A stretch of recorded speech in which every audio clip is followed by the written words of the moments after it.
अभी तक आपको यह भी जानकारी दे दें कि कोलकाता में 3 बजे तक ही 2021 का वोटर टर्नआउट जो है पिछले रिकॉर्डों को पार कर गया है।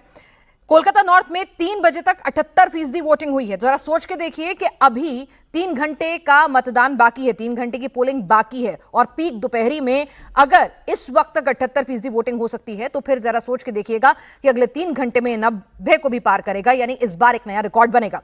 2021 की बात करें तो इस वक्त तक यानी 3 बजे तक का जो डेटा था 2021 में 61.17% मतदान हुआ था। ऐसे ही अगर हम साउथ कोलकाता की बात कर लें तो 3 बजे तक अभी 75.38% वोटिंग हो चुकी है।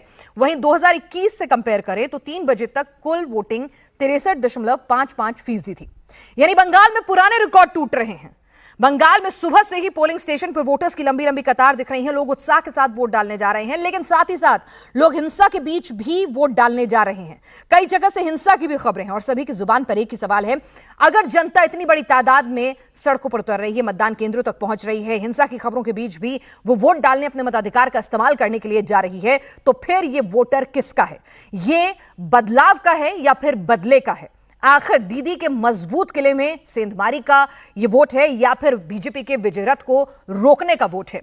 अभी हिंसा की खबरों की हम बात करें तो नदिया, पानीहाटा, नॉर्थ 24 परगना में हंगामा देखने को मिला है। पानीहाटा में तो आर्जिकर रेप विक्टिम की मां को टिकट मिला हुआ है। वहां पर उन्होंने कहा कि मेरा घेराव हुआ, मुझे लूट किया गया। तो हिंसा जरूर हो रही है, लेकिन उसका वोटिंग पर कोई खास असर हो रहा हो ऐसा नहीं है। भवानीपुर की अगर हम बात करें तो ममता दीदी भी चक्कर लगा रही हैं। अपनी कॉन्स्टिट्यूएंसी जो उनका गढ़ माना जाता था, शुवेंदु अधिकारी टक्कर दे रहे हैं। तो वहां पर आप देखिए कि किस तरह से लगातार ममता बनर्जी घूम रही हैं और लगातार वहां पर नजर बनाए रखे हुए हैं। तो पता चल रहा है कि वहां पर भी दीदी के लिए राह आसान नहीं होने वाली है। शुवेंदु को भी हूट किया जा रहा है, लेकिन वो कह रहे हैं कि जो भी उनको हूट कर रहा है वो बांग्लादेशी मुसलमान है। तो सभी जानते हैं कि ये जो जंग है वो इस वक्त करो या मरो की लड़ाई है, क्योंकि बीजेपी का मोमेंटम इसी फेज में आके गड़बड़ाता है। और साथ ही साथ अगर हम बात करें, ममता बनर्जी अगर ये मान भी ले, जैसे कि कहा जा रहा है कि पिछला वोटर टर्नआउट बीजेपी के हक में गया था, वो उसका एडवांटेज एरिया है, तो अगर बीजेपी को रोकना है तो ममता बनर्जी के लिए ये सेकंड चांस, सेकंड लाइफलाइन है। और नहीं तो ममता बनर्जी भी जानती हैं कि यहां से जिस तरह से एक वक्त में उन्होंने लेफ्ट का किला खत्म किया था, ढाया था, और उसके बाद लेफ्ट को रिवाइव करने में अभी तक वक्त नहीं मिला। काडर भी शिफ्ट हो जाता है, दबंग भी शिफ्ट हो जाते हैं। तो जरा सोचिए कि अगर दीदी का एक किला ढहता है तो फिर आगे क्या होगा दीदी के लिए, 27-29 के लिए किस तरह की राजनीति होगी।